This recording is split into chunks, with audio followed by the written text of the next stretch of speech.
My name is Megan, and at 42 years old, I've finally found peace in my life. It wasn't easy getting here, especially after losing Tom, my husband, to cancer 3 years ago. We were together for 15 years, and I still catch myself reaching for his side of the bed some mornings. Tom left me everything, our big house in the suburbs and about $700,000 in savings and investments. I know it sounds like a lot, but I'd trade every penny to have him back. Still, I've made a comfortable life for myself. I work as an HR manager at a tech company downtown, and I've learned to enjoy my own company. My parents, on the other hand, think my life is empty. Mom calls it wasting away, and Dad nods along with whatever she says. They've been married for 45 years and can't understand why I haven't remarried. You're still young enough to find someone, Mom says at least once during every visit. And it's not too late to have children, you know, there are options these days. I visit them once a month, always on a Sunday. It's a 2-hour drive that I've come to dread. The minute I walk through their door, the lectures begin. Megan, I ran into Susan Williams at Bridge Club, Mom will say, her voice dripping with forced casualness. Her son David is divorced now. He's an accountant, you know. What Mom doesn't mention is that David Williams still lives in his mother's basement at 39 and has been between jobs for the past 3 years. I know all about these sons of Mom's friends. They're looking for a meal ticket, not a wife. Thanks, Mom, but I'm not interested in dating right now, is my standard response. Last Sunday's visit started like all the others. I arrived at noon, helped Mom with lunch, and braced myself for the inevitable relationship inquisition. But something was different this time. They didn't mention David Williams or any other eligible bachelor. Instead, they were unusually quiet during lunch. Is everything okay? I finally asked, suspicious of the peace. Mom and Dad exchanged a look. Well, Mom said, carefully folding her napkin, we're worried about your brother. That got my attention. Jake is 35, 7 years younger than me. Unlike me, Jake had followed the traditional path, married Vanessa 3 years ago. My parents adored Vanessa from day one. She was pretty, polite, and most importantly, wanted a big family. What about Jake? I asked. He lost his job, Dad said, the company downsized, and he was one of the first to go. And now he and Vanessa can't afford their rent. They're going to be evicted at the end of the month. I nodded slowly, already sensing where this conversation was headed. They need a place to stay, Mom added, her tone shifting from concern to demanding. Just until Jake finds another job and they save enough for a new apartment. I sighed, Jake's a bit chaotic, Mom, you know that. And I'm used to living alone. He's your brother, Mom said sharply, family helps family. And Vanessa is such a lovely girl, she'll help around the house. They won't be any trouble. I doubted that. Jake had always been the golden child, but he was also impulsive and disorganized. Even as a kid, his room looked like a tornado had hit it. And while Vanessa seemed nice enough from our limited interactions at family gatherings, I didn't know her well. How long would they need to stay? I asked. Just a few months, Mom insisted, 3 at most. Jake has some promising leads already. I doubted that too. The pharmaceutical industry had been laying people off left and right. Please, Megan, Mom reached across the table and grabbed my hand. We'd take them in ourselves, but you know our place is too small. Their 2-bedroom condo was indeed too small for 4 adults. And my house did have plenty of space. After an hour of guilt trips and promises that Jake and Vanessa would be perfect house guests, I reluctantly agreed. Fine, they can stay with me temporarily. But we need to set some ground rules. Mom's face lit up with relief. Oh, thank you, sweetheart. Jake will be so grateful, I'll call him right now. As Mom rushed to the phone, Dad patted my shoulder, that's my girl. Jake's lucky to have a sister like you. I smiled weakly, already regretting my decision. But how bad could it be? A few months with my brother and his wife, I could handle that, right? A week later, Jake and Vanessa arrived at my doorstep with 4 suitcases and hopeful smiles. Sis, Jake hugged me tight, his familiar cologne bringing back childhood memories. Thank you so much for this. We promise we won't be a burden. Vanessa hung back slightly, her blonde hair pulled into a neat ponytail. We can't thank you enough, Megan. This means the world to us. She seemed genuinely grateful, her voice soft and sincere. I showed them to the guest bedroom on the first floor. Make yourselves at home, I said, handing Jake a set of keys. I've cleared some space in the kitchen cabinets for your stuff. This is so generous of you, Vanessa said, looking around. I'd love to help out while we're here. I can cook and clean, it's the least I can do. That would be great, I said, feeling slightly relieved. Maybe this arrangement would work out after all. I usually get home around 6, and I'm not much of a cook. Don't worry about a thing, Vanessa smiled. I'll take care of dinner every night. We worked out a simple arrangement. I would buy groceries for all of us, and they would handle cooking and cleaning until they found jobs. I also asked them to be mindful of utilities. Tom and I had installed smart thermostats and LED lighting throughout the house to keep bills reasonable, and I wanted to keep it that way. The first few weeks were surprisingly pleasant. I'd come home to delicious home-cooked meals, Vanessa was an excellent cook, and a clean house. Jake spent his days job hunting, and Vanessa kept everything running smoothly. I even started to enjoy having company around after years of living alone. About a month into our living arrangement, I noticed things starting to change. The hot dinners waiting for me when I got home became less frequent. The house wasn't as tidy as before. One Tuesday, I came home to find the kitchen untouched since breakfast, dishes still in the sink. I made myself a sandwich and sat down to eat alone. Around 7:30, Jake and Vanessa finally came home.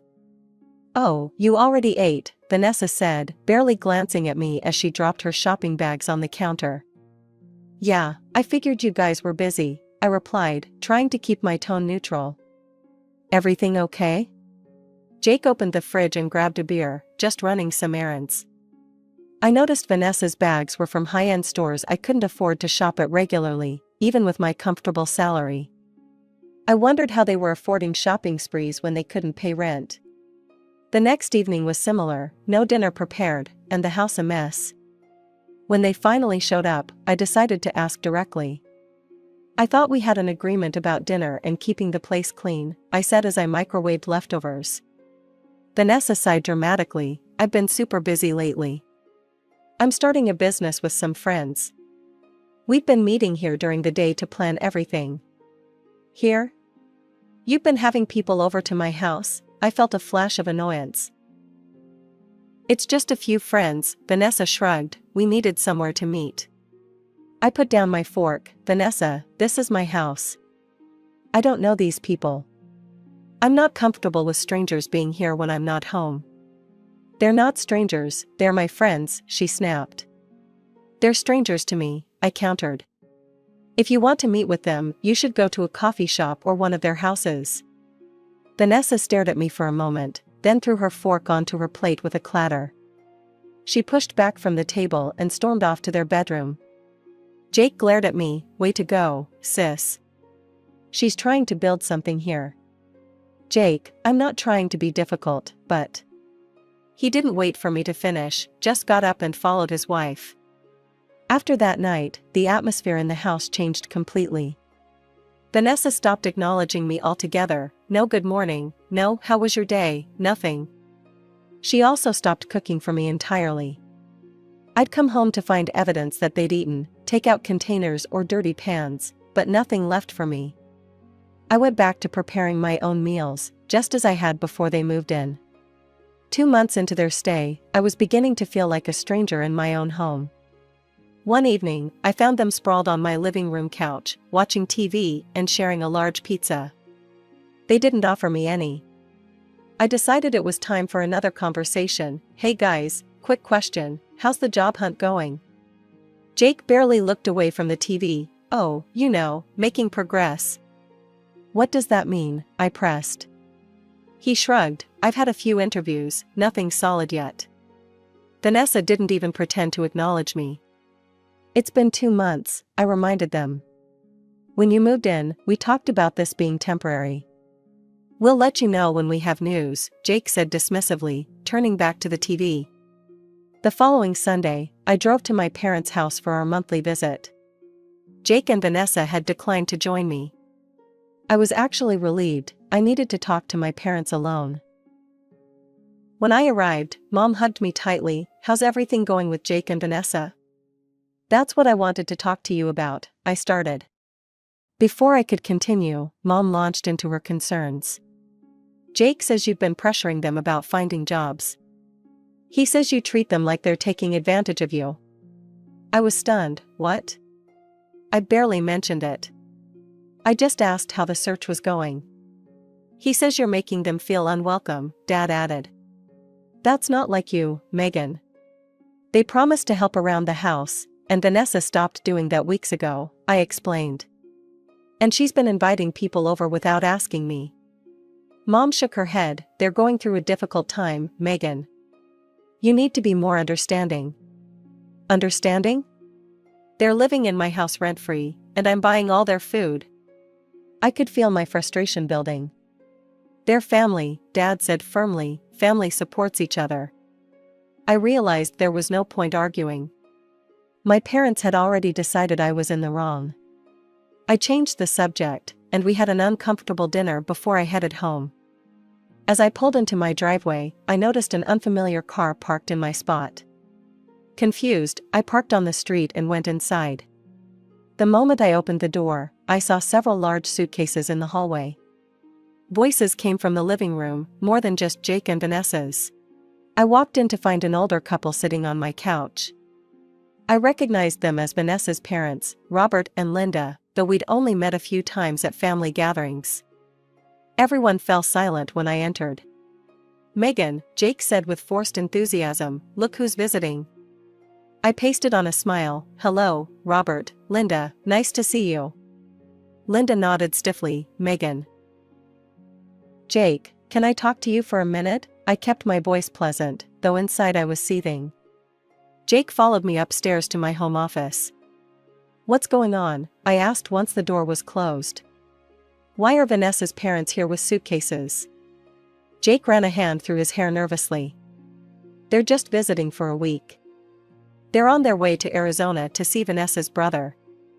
And you didn't think to ask me before inviting them to stay in my house? I could hear my voice rising.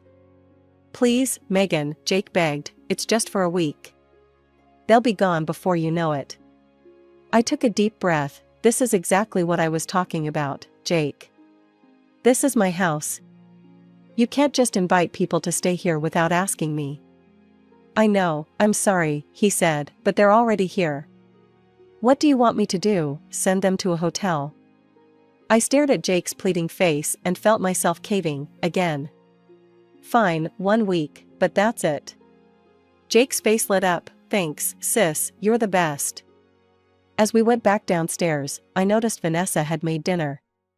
Suddenly, she was being helpful again, now that her parents were here. We all sat down for dinner, and I tried to be polite despite my irritation. So, Megan, Linda, Vanessa's mother, began, this is quite a lovely home. How many bedrooms did you say it has? 4, I replied between bites. And you live here all alone, Robert, her father, asked. Yes, Tom left me everything when he passed. I didn't like discussing my finances with people I barely knew. Such a large house for just one person, Linda remarked. How do you manage the upkeep? I manage fine, I said shortly. Linda exchanged a look with Robert. You know, if I had a house this size, I'd probably sell it. Too much space for one person, and the money could help other family members. I nearly choked on my water. Excuse me? I mean, you could sell this place, give half to your brother so he and Vanessa could buy their own home, and you could get something more appropriate for your situation. The audacity left me speechless for a moment. Jake looked uncomfortable, staring at his plate. When you have a house like this of your own, I finally said to Linda, keeping my voice level, you're welcome to sell it and give the money to your children. This is my home, and I have no plans to sell it. An awkward silence fell over the table. Linda pursed her lips, and Vanessa shot me a venomous look. We finished dinner with minimal conversation. The next week was excruciating. Every time I entered a room, conversation stopped abruptly. Linda and Robert asked invasive questions about my finances, my job, and my personal life. They treated my home like a hotel, leaving wet towels on the bathroom floor and dishes in the sink. I counted down the days until they would leave. Friday couldn't come fast enough. When Friday finally arrived, I felt a weight lifting from my shoulders as I drove home from work. Soon, it would be just me, Jake, and Vanessa again, which was still not ideal, but better than having Vanessa's parents there too. As I turned onto my street, I rehearsed what I would say to Jake. It was time for a serious conversation about their job search and moving out timeline.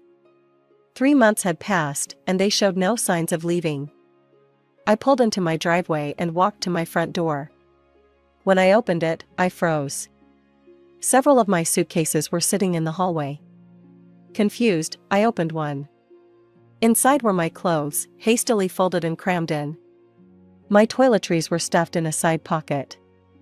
I heard voices from the living room and walked in, my heart pounding.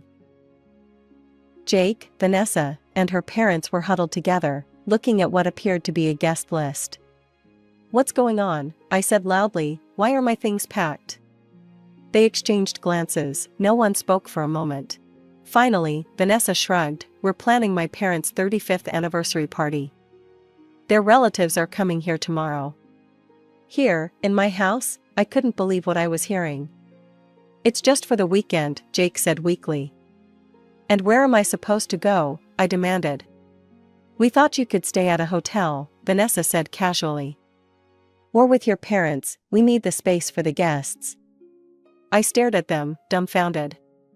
They had packed my belongings and planned to kick me out of my own house for a party I hadn't even been told about. "This is my house," I said slowly, my voice shaking with anger. "You don't get to decide who stays here or who leaves. If anyone's going to a hotel, it's your relatives." "Don't be ridiculous," Linda scoffed. "We can't ask family to stay at a hotel." "But you can ask me to leave my own home?" I was incredulous. "It's just for one weekend," Vanessa said dismissively. "Don't be so selfish." "Selfish?" I nearly shouted the word. "I've let you live here rent-free for 3 months. I bought your groceries, paid all the utilities, and put up with your complete lack of respect for my home and privacy." "You're being dramatic," Vanessa rolled her eyes. "I want your parents out of my house by tomorrow," I said firmly. "And there will be no party here." Linda gasped. "You can't do that. We've already invited everyone." "Watch me," I said coldly. I turned to Jake. "I expected better from you." Jake at least had the decency to look ashamed, but he said nothing in my defense. I went upstairs to my bedroom, slammed the door, and called my mother. My hands were shaking so badly I could barely dial. "Mom," I said when she answered, "Jake and Vanessa are trying to throw me out of my own house for the weekend so Vanessa's parents can have an anniversary party here." There was a pause. "Jake mentioned something about a small gathering," she said carefully. "You knew about this?" I couldn't believe it. "Well, yes, it seemed reasonable to me." "It's just for one weekend, Megan." I felt like I'd been slapped. "It's my house, Mom. They didn't even ask me." "Family helps family," she repeated her familiar refrain. "Why don't you stay with us for the weekend? It would give you a break from all the tension." In that moment, I realized my parents were complicit in this whole situation. They had known all along and approved of Jake and Vanessa's behavior. "I have to go," I said and hung up. I sat on my bed, trying to process what was happening. My own family was trying to take over my home, and my parents were supporting them. I felt betrayed and angry, but mostly, I felt determined. I woke up early Saturday morning with a clear head and a plan. I listened carefully and heard nothing. The house was silent. I checked my phone, 7:15 a.m., perfect. I peeked out my bedroom door. The hallway was empty. I tiptoed downstairs and confirmed what I'd hoped: Jake, Vanessa, and her parents had gone shopping for party supplies. This was my chance. Last night, after our confrontation, I'd pretended to give in. I went downstairs, put on a fake smile, and told them they were right. I was being selfish. I should let them have their party. My mother had called back, and I told her I'd be staying with them for the weekend after all. Jake looked relieved, Vanessa seemed smug, and her parents were triumphant. They believed they'd won, little did they know. As soon as they left this morning, I sprang into action. I called a 24-hour locksmith I'd found online last night. He promised to be at my house within the hour. While I waited, I gathered all of Jake and Vanessa's belongings. Their clothes, toiletries, shoes, everything. I did the same with Linda and Robert's things. I packed them all neatly into their suitcases and duffel bags. The locksmith arrived at 8:30 a.m. By 10 a.m., every lock in my house had been changed.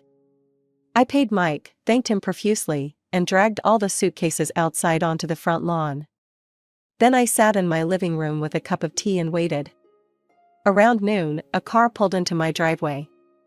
Jake, Vanessa, and her parents got out, arms full of grocery bags and party decorations. They saw the suitcases immediately. Confusion crossed their faces as they approached the front door. I heard Jake's key in the lock, followed by the sound of him jiggling it when it didn't work. Then came the knocking. "Megan, the key isn't working," Jake called through the door. I walked to the door but didn't open it. "That's because I changed the locks." There was a stunned silence, then Vanessa's voice: "What?" "Open the door right now." "No," I said firmly, "I want all of you off my property." "You can't do this," Linda shrieked. "Our party is tonight, people are coming." "You should have thought about that before trying to throw me out of my own house," I replied calmly.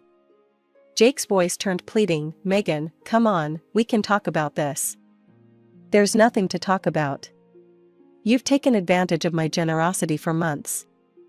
You've disrespected me in my own home.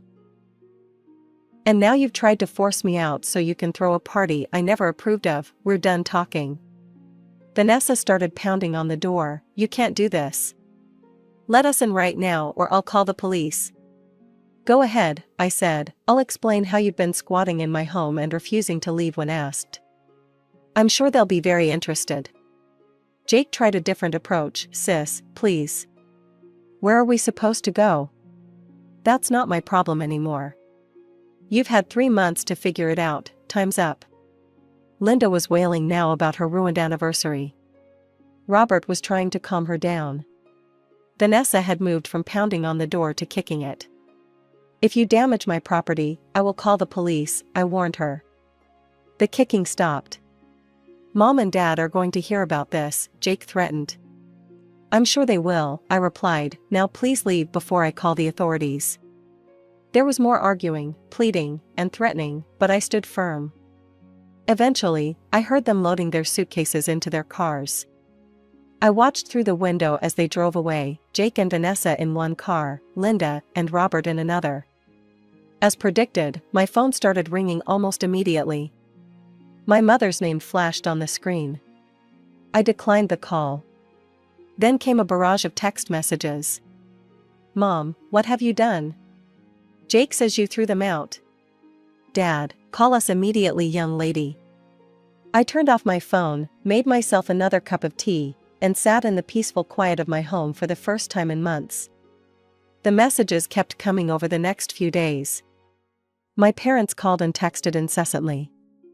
Their messages grew increasingly angry, calling me cruel, selfish, and heartless. Jake sent a long text saying he was cutting ties with me forever. I didn't respond to any of them. After a week, I finally turned my phone back on for good. The messages had slowed to a trickle. I heard through my cousin Emily that Jake and Vanessa had moved in with my parents. Apparently, my parents' tune changed quickly when they had to deal with Jake and Vanessa's entitled behavior firsthand. Emily told me my parents had given Jake and Vanessa an ultimatum: find jobs within 2 months and save enough for their own place, or they'd have to leave. I couldn't help but smile at the irony. It's been a month since I changed my locks. My parents still aren't speaking to me, and honestly, I'm okay with that. The silence has been healing. No more lectures about my life choices, no more pushing me to date men I'm not interested in, no more guilt trips about not having children. I've rediscovered the peace of my home. I've reclaimed my space and my boundaries. Some might call me selfish for not letting my family walk all over me, but I call it self-respect. Maybe someday we'll reconcile. Maybe my parents will realize that their golden child isn't so golden after all. Maybe Jake will grow up and take responsibility for his own life instead of expecting handouts. Maybe Vanessa will learn that family isn't a resource to be exploited. Or maybe not. Either way, I'm done being the family doormat. Last weekend, I repainted the guest bedroom, a bright, cheerful yellow that makes me smile every time I pass by. I've started hosting dinner parties for my friends, something I'd stopped doing when Jake and Vanessa moved in. I'm living my life on my terms. It may not be the life my parents envisioned for me, no husband, no children, just me in my too big house, but it's my life. And after standing up for myself, after finally setting boundaries that even my family couldn't cross, I'm proud of it.